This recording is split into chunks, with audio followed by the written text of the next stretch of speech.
ಎಲ್ಲರಿಗೂ ನಮಸ್ಕಾರ.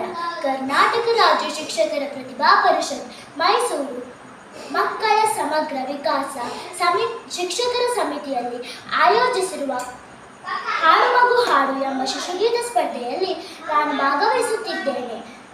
ನನ್ನ ಹೆಸರು ಶ್ರೇನಿಧಿ ಕನ್ನಡ.